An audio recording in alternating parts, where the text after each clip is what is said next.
Olá, boa tarde, bom dia, boa noite. Mais um podcast. E agora faço como? Também no canal do YouTube, Felipe Dantas Pinheiro, ou Professor Felipe Dantas Pinheiro. Felipe com I, dois L's e PE. E hoje vamos falar sobre apresentações. Eu fiz minha defesa do mestrado na segunda-feira.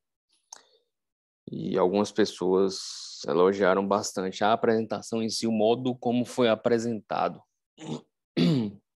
esquecendo a questão da tese, o tema, etc., a apresentação em si.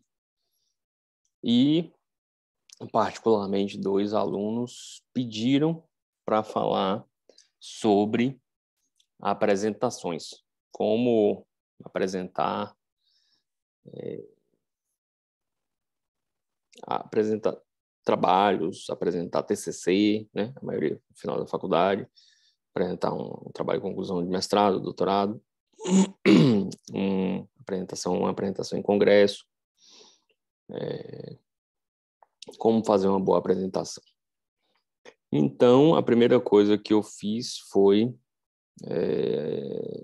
tentar ver realmente o que tinha de bom na apresentação. Eu vou colocar alguns pontos que foram relatados pelas pessoas, aí depois que me pediram o podcast, eu entrei em contato com essas pessoas e pedi para que me falassem o que achou de bom, né, de diferente, porque realmente eu achei bem normal, no sentido de apresentação mesmo, assim, não entendi qual é a ideia, mas eles me passaram os pontos, a gente vai discutir aqui os pontos, e aí resolvi, então, fazer mesmo podcast, porque talvez eu tenha feito algumas coisas intuitivas, de forma mais prática para mim, na ideia de que eu estou sempre dando aulas, né, já que eu sou professor, e estou ficando velho, então já dei um bocado de aula, e fiz um bocado de apresentação, mas para quem está começando, quem está formando agora, quem está começando a fazer apresentações, não seja tão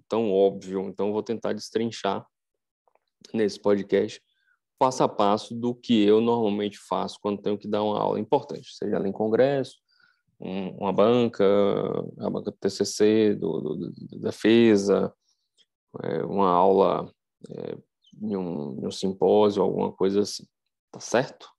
Então vamos lá. Então o que eu falo o que eu faço quando eu tenho uma apresentação? Primeira coisa de todas que todo mundo deveria fazer é estudar muito, mas muito mesmo o assunto, bastante, sem limites. Então, por exemplo, para essa defesa do TCC, eu tenho estudado COVID, que foi motivo da minha dissertação, desde quando o COVID iniciou. Primeiro, estudei bastante por tristeza, depressão, ansiedade, sei lá o quê, em relação à doença, curiosidade e tal, e depois porque eu tinha um trabalho para fazer. Então, eu estudei bastante mesmo, sem limites. Para terem uma ideia, eu devo ter lido uns 120 a 150 artigos científicos sobre Covid. Devo ter lido algumas revisões da literatura algumas vezes, isso para fazer o trabalho. Então, voltando um pouquinho, para você fazer uma apresentação, eu acho muito interessante sempre partir do princípio de que eu vou montar a apresentação. Eu faço o slide, eu monto o PowerPoint, eu que faço as coisas. Escrevendo um trabalho, eu que escrevi o trabalho, no sentido que eu que botei as ideias, eu que olhei os artigos, eu que li os artigos, eu que organizei tudo. Então, desde quando você começa a estudar, você vai montando na cabeça a ideia de como será a melhor forma de traduzir, mastigar isso para quem está ouvindo. Então, outra coisa que eu sempre tento, primeiro, estudar para focar. Assim, ninguém ou pouquíssimas pessoas devem ter estudado tanto o que eu vou apresentar quanto eu. Segunda coisa, eu vou ler o máximo que eu puder durante muito tempo. para ir amadurecendo as ideias. Então, não dá para fazer em cima da hora. Você vai lendo, relendo, reorganizando, apagando, reescrevendo, para organizar as ideias, no sentido de ter início, meio e fim. A apresentação tem que ter um contínuo de importância, de como as coisas devem ser apresentadas. Outra coisa é fazer os slides, né? Como eu falei, eu acho importante eu fazer os slides, eu montar, eu escolher a figura que eu vou botar no slide, eu mostrar e ter. E quando eu vou procurando na figura, como é que eu monto a apresentação? Então, primeira coisa, leu muito, papocar, tá sabendo o assunto todo. Não existe fazer uma apresentação boa sem dominar o assunto de cima para baixo. Não tem como. Então, dominar o assunto muito, muito mesmo. Ser muito seguro no sentido do que estudou, que está sabendo o que está falando. Qualquer um pode perguntar qualquer coisa. Você é obrigado a saber tudo? Não, mas você vai tentar o máximo, saber tudo. Tudo. Isso dá muito. Escrever um texto e tal. Então, se você, por exemplo, num congresso, numa aula de simpósio e tal, que você não precisa apresentar um trabalho, mas eu escrevo algumas coisas embaixo dos slides que eu estou fazendo. Eu monto tipo um esqueleto de como vai ser a apresentação, o que eu vou fazer com a apresentação, como é que vai ser e tal. Então, isso faz diferença. Eu monto o esqueleto, como é que vai ter na introdução, o que vai ter depois da introdução, no terceiro slide, no quinto, no sétimo e tal. Vou pensando no esqueleto, no folha em branco mesmo. Adoro folha. Como eu já falei em algum podcast, que adoro rabiscar e tal. Não sou muito de planilha quando é para colocar ideias novas. Eu acho que o Word e tal, eu não gosto de escrever. Então, eu escrevo lá qual é a ideia. O que eu vou falar no início, no meio e no fim. Tem que ter noção na sua apresentação do tempo. Outra coisa que eu começo a pensar desde o início. Na defesa de dissertação, por exemplo, eram até 50 minutos. Perguntei até 50, eu sou uma pessoa muito objetiva. Então, meu orientador ficava direto. Pelo amor de Deus, tenha cuidado com a objetividade, não é para falar em 10 minutos. Eu sou muito objetivo. Então, por exemplo, congressos de oncologia hoje está cada dia mais, acho que os demais também, tentando fazer pequenas aulas, né? Aulas de 10 minutos, aula de 20 minutos. Então, eu tinha 50 minutos para falar. Então, tentei pensar em algo na apresentação entre 30 e 50 minutos. É diferente de eu pensar em fazer uma apresentação de 5 minutos, ou de 10 minutos, ou de 4 horas. Por exemplo, durante o mestrado, eu tive uma matéria do mestrado que eu tive que apresentar uma aula que tinha entre 2 horas e 2 horas e meia para fazer a aula. Não podia ser menor que 2 horas, e não podia passar de 2 horas e meia. Então, tinha que pensar uma aula maior.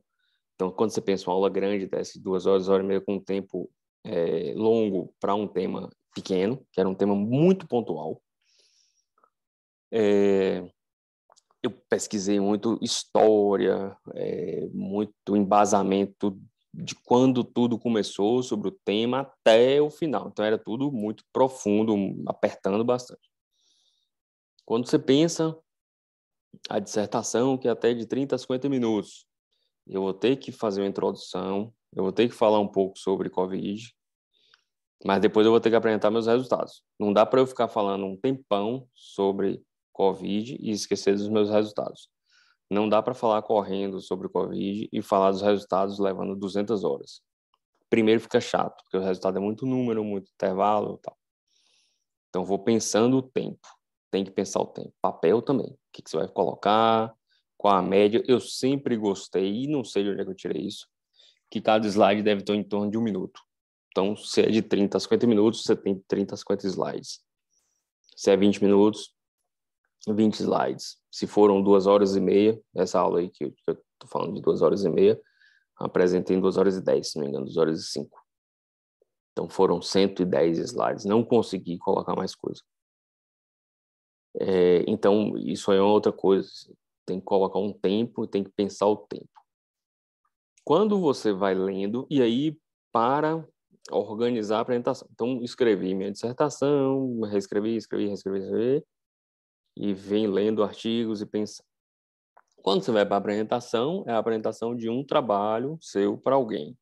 Ou, no caso de um simpósio, você vai resumir um tema, no caso de um congresso, vai falar sobre um tema específico. Então, você vai ler muito artigo, muita coisa mesmo. Coisa interessante, o pessoal que está ouvindo lá, se é da sua área ou não, é que é novidade. Então, pelo amor de Deus, não vai ficar repetindo coisas chatas. Então, se você... O que eu penso? Se é o que eu penso, eu estou aqui colocando a opinião pessoal e tal, que me pediram, e a gente está tentando destrinchar mesmo detalhes do que eu fiz e que, porventura, eu faço sempre, em todas as aulas. A aula é chata. Você não vai ficar botando, por exemplo, história de que todo mundo sabe. Você vai colocar coisas legais, diferentes da história, do que aconteceu. Então, você vai citar uns casos interessantes, você vai citar artigos diferentes. Eu gosto de coisas que chamam atenção. Então, não pode ser chato. Vai falar da história, todo mundo, ninguém aguentava, pense, ninguém aguentava mais falar de Covid. Eu não aguento mais ouvir falar em Covid. Então, você tem que colocar algumas coisas interessantes. Não dá para esculhambar tanto, por exemplo, uma dissertação, uma defesa de mestrado, doutorado, TCC, etc. Mas, por exemplo, num simpósio, numa aula teórica de faculdade, aí eu pego mais criatividade, mais piadinhas e tal. Mas essa não dava, mas você vai resumir, tentar jogar uns casos interessantes. Eu gosto de coisas diferentes mesmo. Você teve os artigos de Hong Kong, Alemanha, não fiquei focado só no artigo americano. Tentei trazer uns dados diferentes, pesquisas de curiosidade mesmo, sem muita coisa prática, mais para entreter a aula. Então, no histórico, você tem que trazer coisas novas. Você tem que, no meu entender, colocar figuras legais, ou engraçadas, ou bonitas, ou diferentes. Uma coisa que todo mundo gostou nessa apresentação é que eu usei as pinturas de Davi Tanajura Costa, um grande amigo de longuíssima data. Ele, durante a pandemia, pintou vários quadros, ele é médico, neurologista, pintou vários quadros sobre Covid, né, sobre a questão de prevenção, vacina, máscara, etc.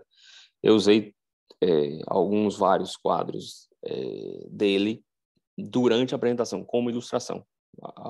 Acho que alguns slides só tinham um quadro. E aí eu falava sobre o tema. Vacinação tinha um quadro, prevenção tinha outro quadro dele, alguns quadros lá. Vacinação tinha outro, diagnóstico tinha outro quadro. Então usei os quadros. Como ilustração, que achei os quadros massa, diferente. Você está ali assistindo a aula, você achou a aula chata, você aprecia o quadro, então é legal. Outras apresentações, eu sempre gostei de quadro, então, geralmente, por exemplo, as apresentações durante a residência, acho que TCC, eu finalizava com quadro de Salvador Dalí, sempre com mensagem diferente e tal. Então, eu gostava de quadro, e aí, nessa apresentação da defesa, eu gostei, botei os quadros dele, achei que ficou massa. E ninguém aguentava mais ver corpo, caixão, máscara. Então, botei quadros bonitos, são quadros que eu gostei, quadros bonitos, vibrantes, coloridos e tal. O pessoal elogiou bastante os quadros, por sinal.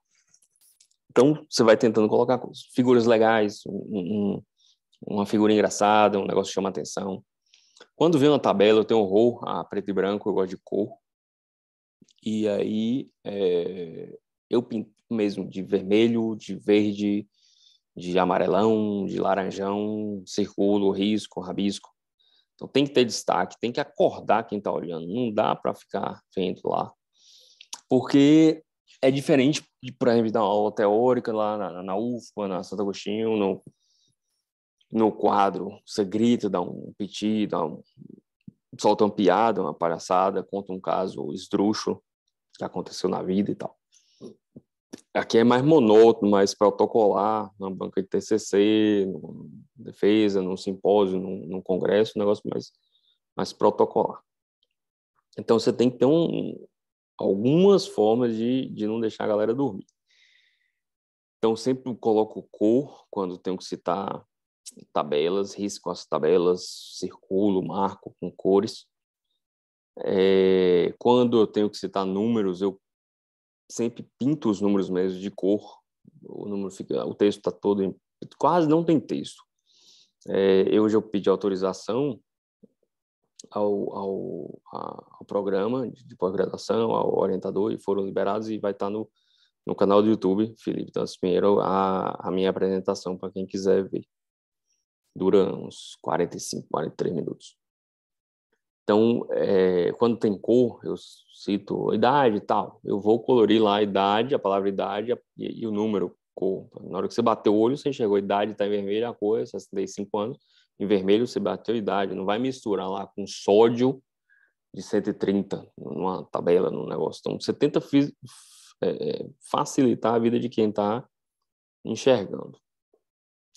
Outra coisa que eu sempre procuro fazer é colocar algo que fique fácil de ver. Então, o fundo sempre é mais clarinho, amarelinho, branquinho. Eu tentei meter um azulzão, por exemplo, dessa apresentação para tentar diferenciar e tal, já que ia ser online.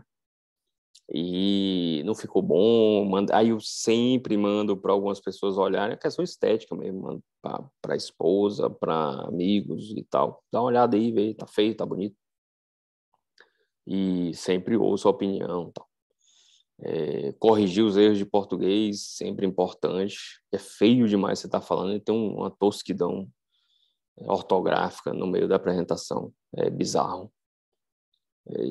Escrever o mínimo possível, provavelmente tem pouquíssimas coisas escritas. Por exemplo, uma parte que me agoniou bastante é a metodologia. É difícil você não escrever, então fiquei pensando 1000 coisas e até que eu desisti mesmo. A metodologia está escrita.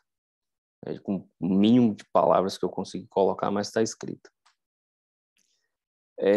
Tentar dividir os tempos, como eu falei aí, introdução, os materiais, métodos, metodologia, os resultados, conclusão, tudo ao longo, né? Ao longo do tempo adequadamente.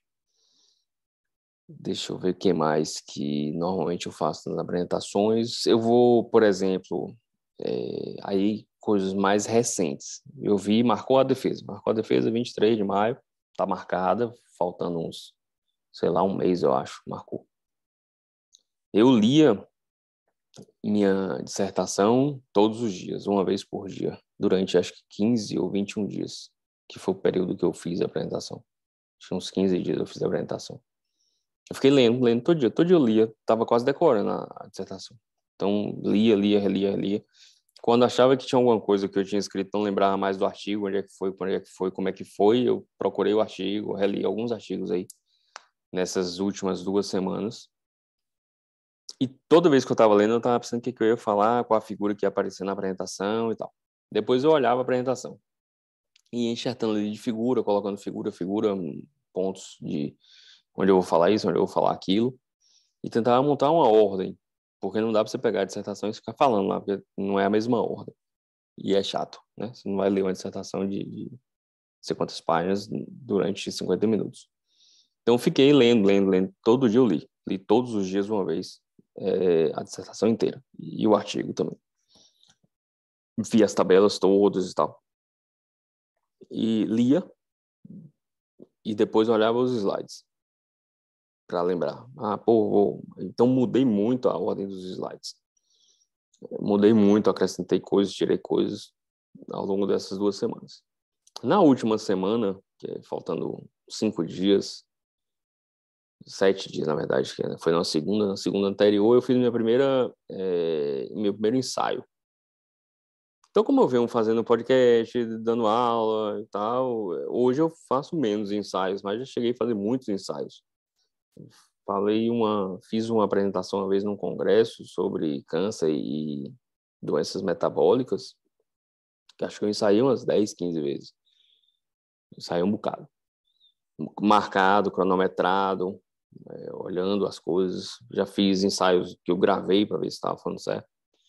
E dessa vez eu ensaiei na segunda anterior. Ficou razoável, achei que ficou razoável, não gaguejei tanto, não falei muita bobagem, não esqueci quase nada. Deu para levar direitinho. E aí eu continuei lendo, estudando. E na quinta-feira fiz um novo ensaio para ver se as coisas estavam ainda fixas e tal, para não achar que tá tudo lindo e na hora H saiu uma porcaria. Ensaiei de novo, saiu bem direitinho também e tal, mas vi que, a de segunda acho que tinha saído melhor. Será se é porque eu tô mais nervoso, porque tá chegando perto? Será se eu relaxei e achei que tava bom demais, não concentrei? mas a de quinta foi pior do que a de segunda, o ensaio. Falei mais rápido, menos cadenciado, esqueci algumas coisas que deveria ter falado, importantes, que só lembrei depois. Aí, li de novo, sempre lendo diariamente a dissertação, dei uma checada nas tabelas, checada em alguns artigos, li alguns artigos de novo, e aí no sábado de manhã eu ensaiei de novo e aí ficou legalzinho, bem legalzinho. Aí fiquei mais tranquilo, a apresentação era na segunda. E domingo de tardinha ensaiei de novo, ficou direitinho. Domingo de noite eu li de novo a dissertação e li de novo na segunda de manhã, antes de trabalhar. Nesse período, mantive as meditações, exercício físico, as coisas todas para não ficar nervoso. Acho que não, o pessoal falou que eu não estava nervoso. Mas foi isso, acho que é isso que eu faço na maioria das apresentações. Vou agora falar alguns pontos que o pessoal ressaltou e tecer alguns comentários. A questão que colocaram que houve um crescente na apresentação, do início mais tímido e terminou no ápice, eu acho que isso não foi um mérito meu, isso é um mérito de uma apresentação de dissertação, em que você começa falando do painel histórico, das coisas de revisão da literatura e tal, e você vai terminar no ápice mesmo, espera-se que, né, com o seu resultado do seu trabalho. Eu estou com a pesca aqui. Um fundo claro, muitas imagens, poucas letras, é o que eu falei, isso aí eu gosto mesmo, eu odeio o slide mal feito. Uma pessoa, para mim, usar o slide mal feito, é melhor ele não usar o slide, que também não faço nada de errado, eu dou aula na UFPA sem slide. A fala pausada, mais cadenciada, isso aí na tentativa de se não correr. O que eu percebi ao longo dos anos? Você começa a ficar nervoso, vai falando, sai atropelando tudo, vira uma merda. Então, tentar falar mais devagar mesmo, isso melhora o entendimento. Não tão devagar, porque eu ia dar sono, né? A entonação mais formal e não foi prolixo, isso também trabalhar ali, acho que nas questões dos ensaios, né?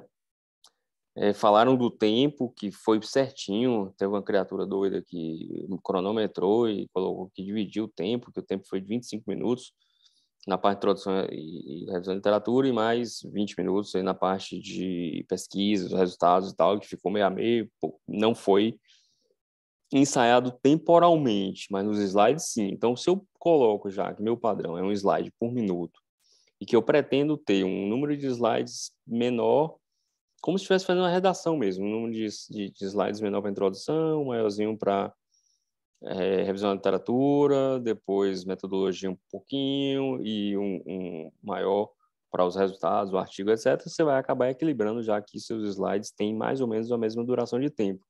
Eu acho que é uma coisa minha, não dá para você ficar 20 minutos em um slide e depois passar o outro em 10 segundos. Acho que tem que ser equilibrado.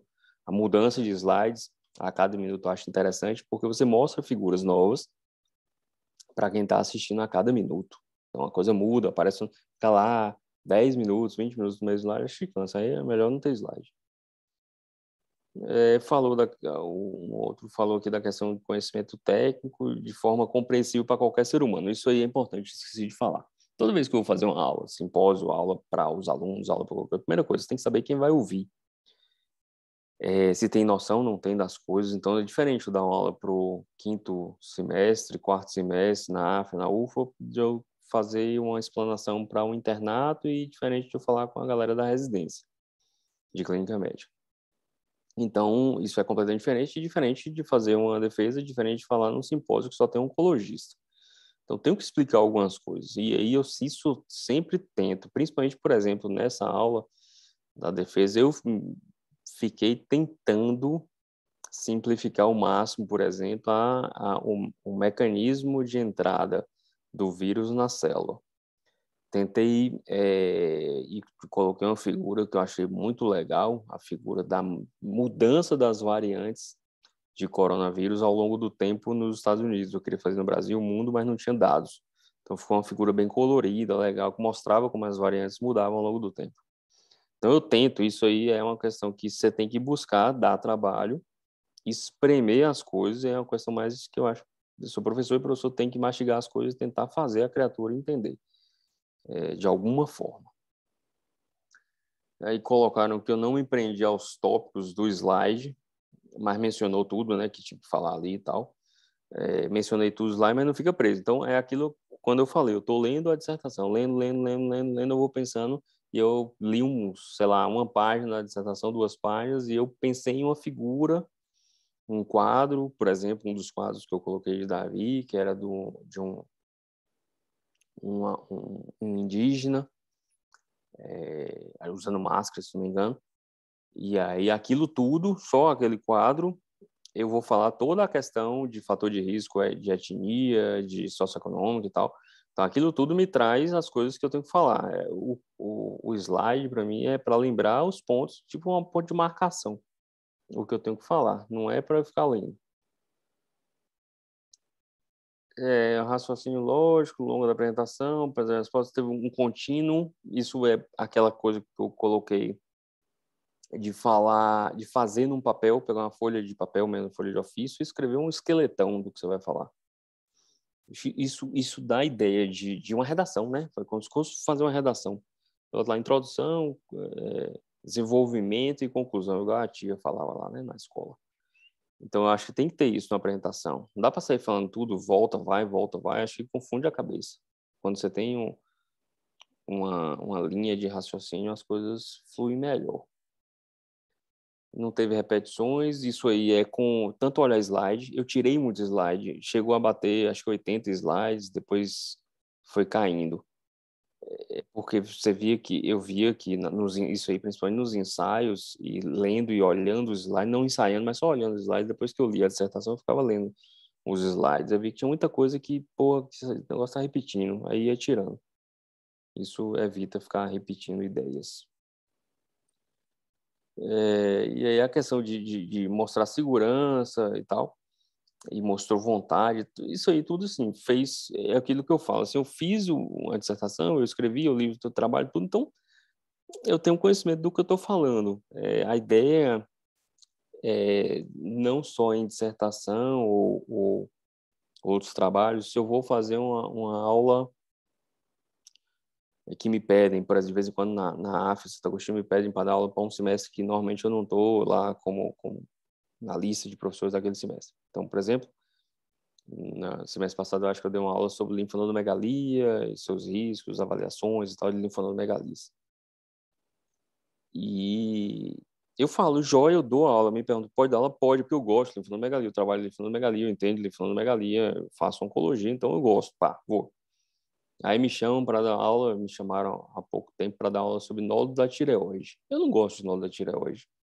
Eu não tenho expertise para nódulos da tireoide. Eu acho que quem deveria dar aula sobre nódulos de tireoide é um radiologista, um endocrinologista. Então, eu percebi ao longo do tempo, isso foi meio traumático, quando eu entrei na UFPA, por exemplo, a gente tinha que ter dar aula de obstetrícia, de pediatria, de aula de ginecologia, aula de coisas que eu nunca mais tinha visto na vida, que não tem nenhuma prática mais com isso. Então, eu tinha que estudar, remar tudo, estudar mesmo, estudar, ir lá para os livrão e ler tudo de novo e dar uma aula. E chegava e a aula saía ruim, era de doer. Dava pena da aula, era ruim mesmo. Por quê? Porque não tinha tesão nenhuma, porque não tinha embasamento prático, grosseiro. Era do livro, era da coisa que eu aprendi lá na faculdade dos anos 2000. Então, pô, não tinha empolgação, não tinha o caso clínico para falar, não tinha a expertise da prática, não tinha história com aquele assunto.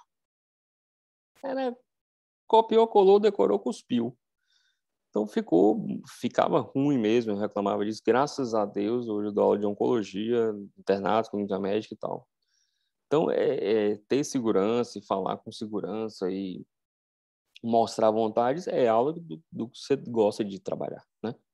Então, não dá para pegar um oftalmo e pedir para dar uma aula de ortopedia, o cara vai estar lá puto da vida. Então, acho que é isso. Assim, eu trabalhei Covid, eu perdi uma grande amiga de dentro de casa com Covid, perdi conhecidos, foi um momento traumático e eu via pacientes meus tiveram Covid do dia a dia, então eu gostei de fazer o trabalho, trabalhar com isso, estudar isso e apresentar isso. É diferente de fazer coisas fora do seu usual, né? E um outro comentário também que um colega falou, porque você respondeu todas as perguntas. Não vi nada demais no sentido, é um assunto extenso e os colegas da banca e tal perguntaram coisas do trabalho, não era nenhuma pergunta cabeluda e tal, então podia parecer que não deveria, poderia não saber a resposta e tal, mas é o que eu coloquei aqui o tempo todo. Se você está o tempo todo estudando isso, focando nisso, se acabando nisso, você vai ter ouvido falar de alguma coisa. Você pode não saber tudo e provavelmente não vai saber tudo, mas você vai ter noções gerais do assunto de forma bem tranquila. É isso, eu espero que ajude aí alguma coisa para a galera que vai apresentar TCC, que está formando, ou que vão apresentar aulas mais formais, simpósios, congressos, ou até em bancas de defesa de mestrado, doutorado, sei lá onde. E é isso, assim, estudar muito, muito mesmo, assim, de encher o saco, de estar sabendo as linhas, assim, tinha hora que eu li algum artigo e falei, pô, onde vem tal parte. Então, li muito mesmo. É chato, né? É chato, é desafiador, no sentido de saber um assunto bastante. Montar a ideia da apresentação fazia sempre um paralelo do que eu estava lendo, o que eu ia ver na figura. Isso, para mim, aí provavelmente sirva para algumas pessoas, não sirva para outras. Tem gente que tem uma memória visual boa, eu acho que a minha, eu gosto muito da memória visual, no sentido de figuras coloridas, pinturas, etc. Me faz lembrar o que eu deveria falar na hora, o que é que eu li e tal. Então, eu sempre fazia associação, li e olhava os slides para saber assim, na hora que aparecer um balão laranja posando numa fogueira, eu vou falar de São João. Acabou. E eu vou destruir falando de São João, falar tudo de São João. Então, fazer esse link do que está no slide com o que está na apresentação. Para aulas teóricas, como professor nas faculdades, eu tenho dado cada vez mais aulas sem slide e mais com pincel atômico, escrevendo no quadro e tal. A ideia é mais ou menos a mesma do esqueleto, só que eu vou montando o esqueleto, ou antes da aula eu chego lá e escrevo o esqueleto que eu venho montando na cabeça, antes de ir para a aula, ou eu vou montando o esqueleto durante a aula. Vai lá do diagnóstico ao tratamento, ou tratamento começando do estágio inicial para o final, ou começando da droga mais simples para as combinações, mas sempre traço um plano do mais simples para o mais complexo, do mais curto para o mais longo, do inicial para o avançado, do inicial para o metastático, do mais antigo para o mais novo, mas tem que ter uma lógica no desenrolar da aula. E aí o esqueleto acaba traçando no quadro e perguntando, abrindo para perguntas e tal. Então, a aula mais interativa, eu tenho limitado a questão dos slides. Então, é isso. Lembrar sempre de ler bastante, ler, até focar. E montar os slides, eu acho aquilo que eu falei, mas não expressei tão bem. Tem professores que pedem alunos para fazer seus slides, ou tem professores que têm ajudantes para montar os slides, escolher as figuras, fazer a questão, né, estética. Isso me atrapalha. Nunca acertei, nunca fiz. Acho que talvez, sei lá, em trabalhos de grupo, lá, milhões de anos atrás, na escola e tal, alguém fez slide e eu apresentar, achava péssimo, não sabia nada. Ou então alguém, teve uma vez, algum outubro rosa desse aí, eu tinha que dar uma palestra correndo. Me chamaram de tarde para de noite dar uma palestra sobre outubro rosa, alguma coisa assim. E eu não tinha slide nenhum, não tinha nada de câncer de mama. Aí liguei para um bocado de colega e me arrumaram uma apresentação de outubro rosa. Rapaz, foi terrível, assim. Terrível no sentido de... Não tinha conexão nenhuma no que eu estava falando com os slides. Eram terríveis, terríveis. Terríveis no sentido de... Tava lá um slide que acho que deveria, assim, a diagnóstico, eu estava na introdução. Porque eu tinha montado na cabeça uma ideia. Eu ia sair lá de o que é câncer de mama, como é que faz o diagnóstico, quais são os exames para saber como é que tá e como é que a gente vai tratar. E o slide estava em outra ordem completamente diferente, ou traçando outros objetivos, ou de outra organização. Então, para mim não dá. Eu tenho que montar a minha apresentação, eu tenho que escolher minhas figuras, eu tenho que escrever minhas frases, eu tenho que pintar minha cor e fazer tudo mesmo para ficar na cabeça, organizado temporalmente, com as coisas e tal. Tranquilo? Brigadão por tudo, pelas mensagens. Hoje o pessoal na aula pediu um bocado de coisas do podcast. Por favor, mandem ou no Instagram aí, ou no próprio Spotify, no Anchor, tem como mandar mensagem por e-mail, qualquer canto escrito, porque eu vou salvando para a gente fazer os próximos. Um grande abraço e até a próxima.